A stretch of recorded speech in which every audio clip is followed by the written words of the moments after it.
Hi, thanks again for joining me on this Bible talk. Now this talk, it's called Zacchaeus 2, Religious Leaders Nil. And obviously we're going to be looking at, obviously, Zacchaeus repenting and getting saved. And of course, that is a very serious and a very important aspect of the Bible. At the same time, I think we can have a bit of a light-hearted look at this passage as well. Hopefully you'll see what I mean. So what I'm going to do is, I'm just going to read Luke chapter 19, verses 1 to 10, and we'll just see some interesting things about it. And it says, "And Jesus entered and passed through Jericho, and behold, there was a man named Zacchaeus, which was the chief among the publicans, and he was rich."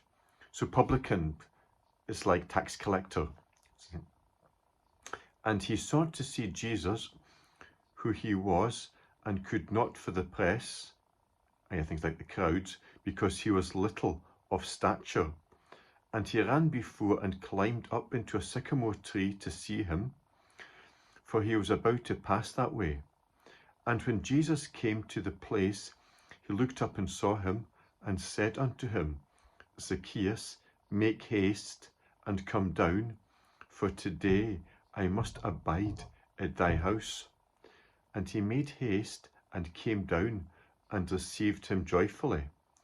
And when they saw it, they all muttered, saying, that he was gone to be guest with a man that is a sinner.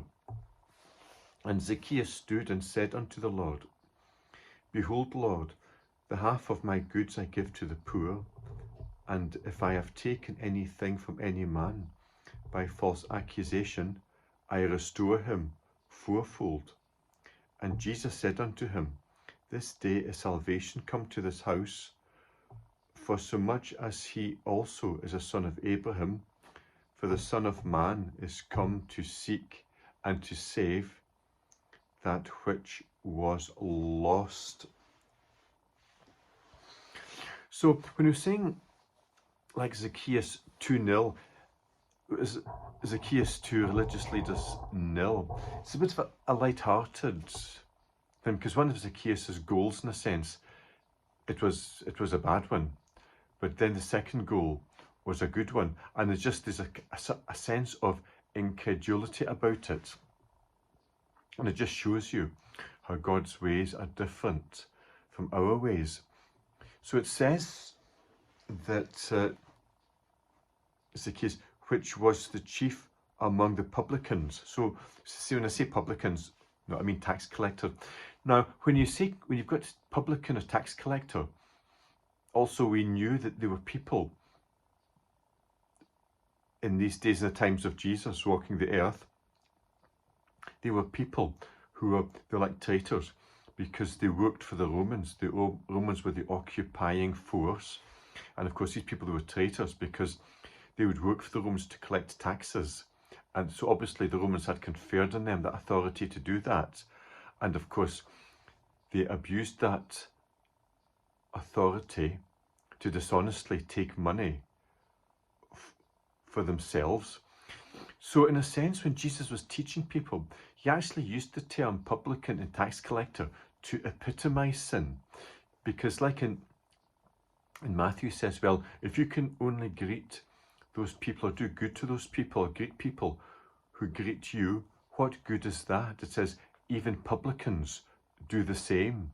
And then he talked about in the church, if there's like a disagreement and a brother sins against you, and you try to put things right, he refuses to listen to you or maybe witnesses, and then he refuses to listen to the whole church. It talks about casting him out. Treat him as you would think like a tax collector. So tax collector, publican, it was also a term used to epitomize sin. I think it's like sometimes nowadays they call people a Philistine, to epitomize maybe somebody who's sort of bad or godless.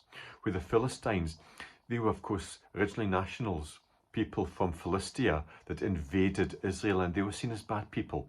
So that is used as a metaphor to indicate sin, the same way as publican and tax collector was by Jesus. They said, well, they're tax collectors. In a sense, that was used to epitomize sinful people.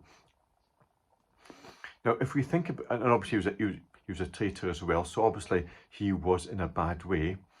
So Zacchaeus' first goal, maybe goal number one, it was a kind of like a bad goal in a sense, because he obviously got rich off his dishonesty, and he'd sort of betrayed his fellow Jew.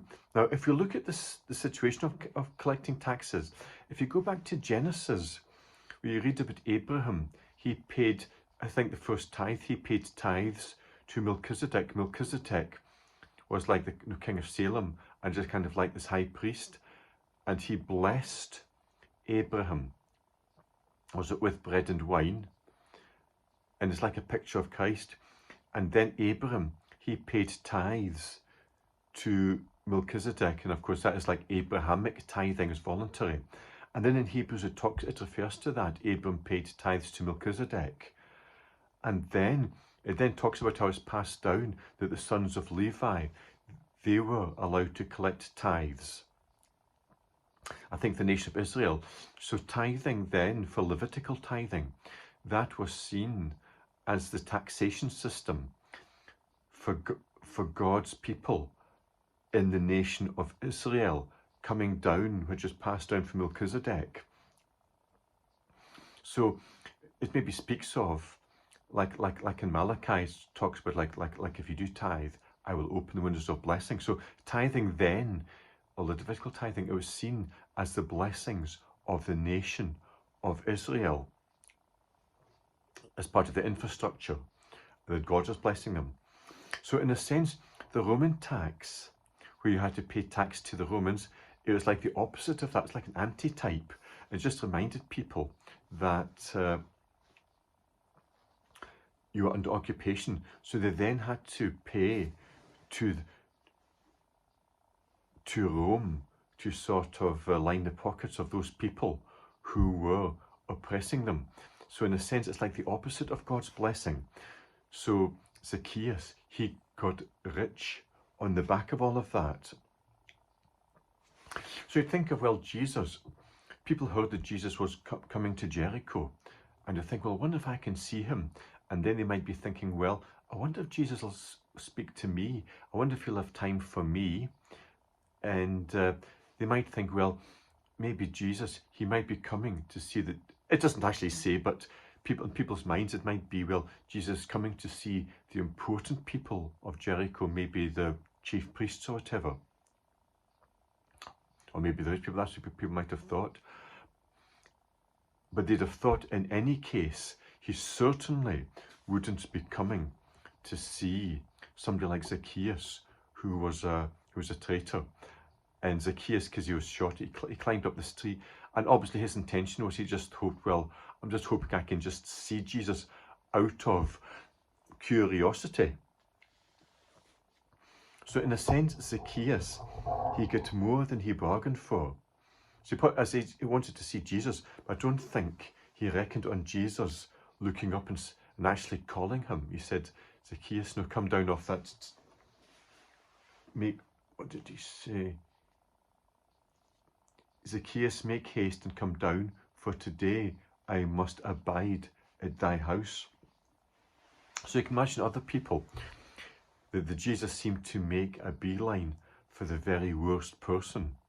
By the way, of course, it wasn't just a tax collector, because when Jesus sort of talked about publicans and tax collectors, as you saw, that epitomized like the sinful man just because of what they did. But Zacchaeus, it was even worse because he was the chief tax collector. He'd managed to he was working for the Romans, he'd even managed to climb up the Roman hierarchy. So you'd think, well, he was in a bad way. And so you'd think, well, if Jesus saw anybody, it certainly shouldn't be the chief of the tax collectors or the chief publican. But Jesus actually called him when he said, "Yeah, Zacchaeus, make haste and come down, for today I must abide in thy house." So even called him by name. So Jesus, in a sense, he would do the opposite of what we might think should conform to our own sort of standards and protocols. Jesus just does the opposite. I mean, was it just like when that sinful woman had like anointed his feet? People have thought, well, this is no way to behave. It's kind of undignified. But Jesus commended her. And similarly, he accepted, he called Zacchaeus. And of course, Zacchaeus is sort of second goal, like goal number 2. In a sense, maybe in one sense, it cancelled out number 1, because he repented, and then of course he would make a restitution. He said that he was going to give half his goods to the poor, and if he cheated people, he was going to like pay them back 4 times. And then Jesus said that this day has salvation. This day is salvation come to this house, for so much as he also is a son of Abraham. For the Son of Man is come to seek and to save that which was lost. So trust it's been a blessing to you, this Bible talk, and thanks for watching this, and God bless you.